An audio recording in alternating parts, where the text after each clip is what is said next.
ETF index mutual funds నేర్చుకుని stock మార్కెట్లో రాణించాలనుకుంటున్నారా? వెంటనే ఈ నెంబర్కి కాల్ చేయండి. నమస్తే, welcome back to Suman TV. Present మనతో పాటు ఉన్నారు పబ్లిక్ స్పీకర్ రజనీ రమ గారు. నమస్తే మ్యామ్. నమస్తే నవీన్. మేడం, ఇప్పుడు వర్కింగ్ ఉమెన్స్, ఇంట్లో ఉండే ఆడవాళ్ళు ఇద్దరిని తీసుకుందాము. అంటే వర్కింగ్ ఉమెన్స్కి చాలా ఇంపార్టెన్స్ ఇస్తారు. అబ్బా జాబ్ చేస్తుంది అని చక్కగా ప్రైజ్ చేస్తారా అని. అదే ఇంట్లో ఉండే ఆడవాళ్ళని నువ్వు ఇంట్లో ఉంటున్నావా, ఏం పని చేయట్లేదా అనేసి కొంచెం చులకనగా చూస్తూ ఉంటారు. అంటే ఒక్కసారి వర్కింగ్ ఉమెన్స్కి ఇంట్లో ఉండే ఆడవాళ్ళకి ఏమైనా డిఫరెన్షియేషన్, ఎవరు గొప్ప అంటే మీ మాటల్లో ఏం చెప్తారు మేడం? ఇప్పుడు ఇంట్లో నీకేం పని అని సింపుల్గా అన్నారు కదా మీరు. కొంతమంది మహానుభావులు ఇంతకుముందు కూడా మనం చేసాం ఒక వీడియో, తిని పడుకోవటమేగా నీ పని అంటారు. అంటే నువ్వేమైనా వండి పెట్టి వెళ్తున్నావా? నువ్వు వండి పెట్టి వెళ్తే తిని పడుకుంటుంది ఆవిడ అంటే ఎక్కడో 1% అలాంటి వాళ్ళు ఉండే ఉంటారు. అది ఆ కేసు వేరు. హెల్త్ బాగోపోతేనో వైఫ్కి అది వేరే కండిషన్స్. కానీ నార్మల్గా ఇంట్లో ఉండే హౌస్ వైఫ్స్ని ఇలాంటి మాటలతో చిత్రవద చేస్తూ ఉంటారు. తినేసావా, తింటున్నావా, తింటమే నీకు పని, నిద్రపోతున్నావా నీ పని నిద్రపోవడమే, నీకేమైనా పని ఉందా, పాట ఉందా, నువ్వేం చేస్తున్నావు, నిమిషానికి ఒకసారి సతాయించి సాధించి వాళ్ళని నుంచోనివ్వరు, కూర్చోనివ్వరు, అంత టార్చర్ పెడుతూ ఉంటారనమాట. ఇంకా వీడేమన్నా ఆఫీస్కి వెళ్ళి ఏమైనా ఉద్ధరిస్తున్నాడంటే అక్కడ కూడా పోసుకోవాలి మాటలు మాట్లాడుకుని టీలు కాఫీలు తాగి ఇంటికి రావడం, అలాంటి వాళ్ళు కూడా ఉన్నారు. ఇప్పుడు జాబ్ చేసేవాళ్ళు గొప్ప, ఇంట్లో ఉండేవాళ్ళు గొప్ప అని అంటే దేన్ని మనం తక్కువ చేయలేం. జాబ్ చేసేవాళ్ళు ఇంటికి వచ్చి కష్టపడే వాళ్ళు ఉన్నారు. ఓన్లీ జాబ్ చేసి వచ్చాను కాబట్టి నేనేం చేయను అని మొగుడుతో చేయించేవాళ్ళు ఉన్నారు. ఆ మొగుడు కూడా మళ్ళీ ఉద్యోగం చేసేవాడే. అంటే ఆవిడ మాత్రమే చేస్తుంది, అతను చేయటం లేదు అన్నట్టు అనమాట. ఇద్దరు జాబ్ చేస్తున్నప్పుడు కూడా భార్య అనేది నేను జాబ్ చేస్తున్నాను కాబట్టి నేను ఇవన్నీ చేయలేను, నేను అలసిపోయాను అనే అమ్మాయిలు ఉన్నారు, పెద్దవాళ్ళైనా చిన్నవాళ్ళైనా. అలాగే హౌస్ వైఫ్స్ అంటే ఎంతైనా సరే ఎంతో పని చేస్తూనే ఉంటారు పాపం. వాళ్ళు అలా ఏం కూర్చోరే. ఎందుకంటే పొద్దుటే వాళ్ళ పని అయిపోతుంది కదా, హస్బెండ్ ఆఫీస్కి వెళ్ళిపోతారు, పిల్లలు స్కూల్కి వెళ్ళిపోతారు, అన్ని సర్దేసుకుంటారు. మళ్ళీ ఈవినింగ్ 3:30, 4 వరకు పిల్లలు రారు కదా, ఈ గ్యాప్ అంతా వాళ్ళకి రెస్టే కదా. అది వాళ్ళ ఇష్టం. మీరే చెప్పారు కదా పని అంతా అయిపోతుందని. ఆవిడ పని అంతా పెండింగ్ పెట్టేమి చేయట్లేదుగా. ఇంట్లో ఇల్లంతా నీట్గా పెడతారు కొంతమంది, ఇంట్లో వంట పని చేసుకుంటారు, ఇంటి పని చేసుకుంటారు. కొంతమంది అయితే ఈ రోజుకి కూడా పని మనిషిని పెట్టుకొని వాళ్ళు ఉన్నారు తెలుసా, హౌస్ వైఫ్స్. మొత్తం పని అంతా వాళ్ళే చేసుకుంటూ ఉంటారు. మరి అలాంటప్పుడు వాళ్ళు ఒక ఫ్రెండ్ దగ్గరికి వెళ్ళాలి, పక్కింటి వాళ్ళతో మాట్లాడాలి, లేదా ఒక షాప్కి వెళ్ళాలి అని అంటే గబగబా పనులన్నీ చేసేసుకుని వాళ్ళు అటు వెళ్తారు తెలుసా మీకు. లేదు ఈ పనులన్నీ వదిలేసి అటు వెళ్ళిందా అంటే వచ్చిన తర్వాత అయినా సరే గబగబా చేసుకుంటుంది. మళ్ళీ పిల్లలు హస్బెండ్ ఇంటికి వచ్చేటప్పటికి అంత నీట్గా పెడుతుంది. తనకి మధ్యలో పడుకోవాలనిపించినా కూడా టైం దొరక్కపోవచ్చు. ఇంకోటి చెప్తా చూడండి, కంటిన్యూగా ఉండదు ఒక్కొక్కసారి పని. ఈ టైంకి ఈ పని, ఈ టైంకి ఈ పని అని అన్నప్పుడు ఆ టైం ప్రకారం చేసుకుంటూ కూడా వెళ్ళాల్సిన పరిస్థితి ఉంటుంది. ఇన్ బిట్వీన్ తనకి ఒక అరగంట గంట టైం దొరికితే పడుకునే ఛాన్స్ కూడా ఉండదు. ఎందుకంటే అరగంట పడుకుంటేనో గంట పడుకుంటేనో ఆవిడకి అలసట తీరకపోవచ్చు. తెల్లవారుదామున లేచేవాళ్ళు కూడా ఉంటారు. మరి మళ్ళీ లేవాలి కదా, ఆ టైంకి లేవలేకపోవచ్చు. అందుకని చాలామంది ఏం చేస్తారు, పని కంటిన్యూగా చేస్తూనే ఉంటారు. వాళ్ళకి అలసట అనేది ఒక రేంజ్లో ఉంటుంది. బ్యాక్ పెయిన్ కానీ, మోకాళ్ళ నొప్పులు కానీ, తలనొప్పి కానీ, ఏదైనా కానీ. మధ్యలో ఒక కప్పు కాఫీ తాగడానికి కూడా ఒక్కొక్కసారి వీలుండదు. ఒక్కొక్క ఇంట్లో పని చాలా ఎక్కువ ఉంటుందండి. Members but joint families. ఇప్పుడు పిల్లలన్నీ పడేసి వెళ్ళిపోతారు. కొంతమంది పిల్లలు సర్దుకునే వాళ్ళు ఉంటారు. అలాంటప్పుడు ఆ తల్లికి పని తగ్గుతుంది. భర్త కూడా తనకి తాను సర్దుకునే భర్త ఉంటాడు ఒక్కొక్కసారి. ఉన్నప్పుడు అప్పుడు కూడా ఆవిడకి పని తగ్గుతుంది. కానీ నేను కొన్ని చెప్తా చూడండి, నేను చూసినవి. మన తీసిన బట్టలు మంచం మీద పడేసి వెళ్ళిపోతాడు భర్త. స్నానం చేసిన తడి టవలు మంచం మీద పడేస్తాడు. ఎందుకంటే తర్వాత ఖాళీ కూర్చుంటుంది కదా, సర్దుకుంటుంది. అదే ఉద్దేశం.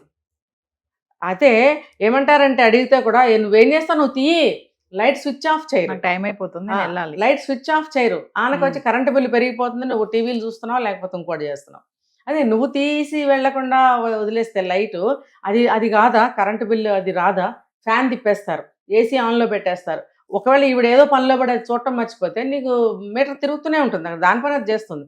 అలాంటప్పుడు ఇంట్లో ప్రతి ఒక్కళ్ళు తన బాధ్యతను చూసుకోవాలి కదా, చూడరు, అన్నీ ఆవిడే చేసుకోవాలి. పిల్లలు వెళ్ళిన తర్వాత లైట్లు, ఫ్యాన్లు, ఏసీలు స్విచ్లు ఆఫ్ చేసుకుంటూ, బెడ్లు అన్ని సరి చేస్తూ, బుక్స్ సర్దుతూ, వాళ్ళ బట్టలు సర్దుతూ ఎంత టైం అవుతుందో తెలుసా నవేనా? 12 అన్నా అవుతుంది కనీసం. ఒక్కొక్కటి చేసుకుంటూ వెళ్ళేటప్పటికి ఇల్లంతా మళ్ళీ ఒక్కొక్కళ్ళకి ఏంటంటే నీట్గా డ్రాయింగ్ లాగా ఉండాలి ఇల్లు.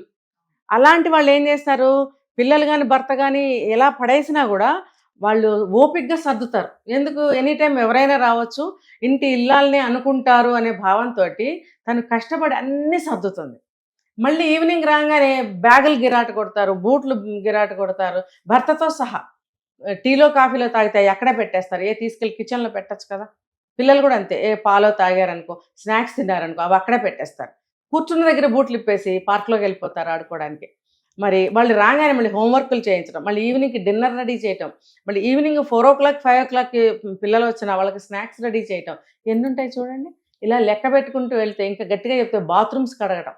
ఒక విషయం చెప్పండి మేడం, ఇప్పుడు ఇంట్లో ఉండే ఆడవాళ్ళని చులకనగా చూస్తున్నారు, భర్తే కాదు ఇక రిలేటివ్సే కానీ ఎవరైనా సరే చులకనగా చూస్తారనే ఒక భావన కొంతమందిలో ఉంది. అది ఎంతవరకు కరెక్ట్ అంటారు? ఉందండి, ఉంది. ఇప్పుడు కొంతమంది డబ్బు పిచ్చోళ్ళు ఉంటారు. ఆ డబ్బు పిచ్చోళ్ళు ఏంటంటే పని పాట లేకుండా ఇంట్లో కూర్చుంది, వెళ్తే 4 రాళ్ళు వస్తాయి కదా అనేవాళ్ళు ఉన్నారు. అది వాళ్ళ అభిప్రాయం. వాళ్ళ అభిప్రాయం కోసం మనం వంగిపోలేం కదా. ఇప్పుడు ఇంటి పనికే ఇంత టైం సరిపోకపోతే ఆమె మళ్ళీ ఉద్యోగం కూడా చేయగలుగుతుందా? అవసరం లేదు. ఇప్పుడు వర్కింగ్ అంటే అది వర్కింగే, ఇది వర్కింగే కదా. ఇంకా ఆమె కన్నా ఈమె ఎక్కువ వర్క్ చేస్తుంది ఇక్కడ. కానీ ఈ వర్కింగ్ చేసే వాళ్ళకి శాలరీ వస్తుంది, మరి ఇక్కడ వర్క్ చేసే వాళ్ళకి ఏం రాదు కదా. అదే కదా, ఇప్పుడు పెద్దలు ఏం చెప్తున్నారు అసలు. ఇప్పుడు మీకు ఒక కప్పు కాఫీ నేను కలిపి తెచ్చాను అంటే దానికి ప్రేమని కలిపి నీకు షుగర్ ఎంత కావాలి, కాఫీ పొడి ఎంత కావాలి, వేడి ఎంత కావాలి, క్వాంటిటీ ఎంత కావాలి, ఏ కప్పులో తాగుతావు, దాన్ని పట్టుకునే రింగ్ ఇటు ఉండాలా, కింద సాసర్ ఉండాలా వద్దా, లేకపోతే స్టీల్ గ్లాస్ కావాలా, ఇవన్నీ నీకు హోటల్ వాడు చూస్తాడా? ఏదో ఒకటి తీసుకొని అక్కడ పడేసిపోతాడు, కట్టు అక్కడ 25-30 అంటాడు. వీటన్నిటితో పాటు ప్రేమను కూడా కలిపి, రెస్పెక్ట్ని కలిపి అతి జాగ్రత్తగా తెచ్చిస్తుంది నీకు. దీనికి నువ్వు ఏ వెలగట్టగలవు? ఎంత వెలగట్టగలవు? పొద్దుటి నుంచి రాత్రి వరకు అనేకమైన పనులు చేస్తుంది. ఏమేంటనే నేను చెప్పక్కర్లా, అందరికీ అది నీ బాధ్యతని అంటారు కొంతమంది. అది బాధ్యత అన్నప్పుడు చులకనగా మాట్లాడకు. అది బాధ్యత అనుకునే చేస్తున్నప్పుడు చేస్తుంది కదా, మరి నువ్వు చులకనగా ఎందుకు చూడాలి? రెస్పెక్ట్ చేయి అక్కడ. అటు నువ్వు బాత్రూములతో సహా కడుగుతానని పెళ్ళికి ఏమైనా ఒప్పందం జరిగిందా? ఎందుకు కడగాలి? ఎవరో వస్తుంటారు వెళ్తుంటారు చుట్టాలతో సహా. మరి నేనెందుకు కడగాలి బాత్రూమ్స్ అని ఆవిడ అనుకోవచ్చు కదా. అనుకోబట్టే, అది బాధ్యత అనుకోబట్టే కదా కడుగుతుంది. ఈవెన్ ఎంత ఏజ్ వచ్చినా కూడా ఆడవాళ్ళ పరిస్థితి ఇలాగే ఉందండి. ఒక ఆవిడైతే అసలు కాళ్ళు చేతులు సరిగ్గా పని చేయకపోయినా ఆవిడే కడగాలి ఈ రోజుకి బాత్రూమ్స్. ఆయన కడగడం. పిల్లలందరూ వెళ్ళిపోయారు. మరి పాపం ఆవిడ లేవలేరు, పారాలసిస్ లాగా వచ్చి పాపం బెడ్లో ఉన్న ఆవిడ ముక్కుతూ మొలుగుతూ లేచి స్నానం చేసేటప్పుడు ఆవిడే బాత్రూమ్స్ కడుగుతుంది. నాకు ఎంత బాధ అనిపిస్తుంది అనమాట. మరి దానికి నువ్వు ఎంత వెలగడతావు? ఎంత జీతం ఇవ్వగలవు? నువ్వు 10 to 5 ఇంకో టైము నువ్వు జాబ్ చేస్తే నీకు ఇంత శాలరీ అని ఫిక్స్ చేశారు. 24 hours వర్క్ చేస్తున్న ఈవిడకి A to Z అన్ని వర్క్స్ చేస్తున్న ఈవిడికి నువ్వు ఎంత శాలరీ ఇస్తావు? అసలు నీ వల్ల కాదు. దానికి వెలకట్టడం అనేది నీ వల్ల కాదు అసలు. ఏ మొగుడు వల్ల కాదు. ఈ వాగే ఉన్నారు కదా వెనక, వాళ్ళు ఎవరనేది అందరికీ అది తెలుసు. భర్త తరఫు వాళ్ళే అంటారు, అమ్మ తరఫు వాళ్ళు ఎవరు అనరు. మరి వాళ్ళందరికీ ఎట్లా బుద్ధి రావాలి?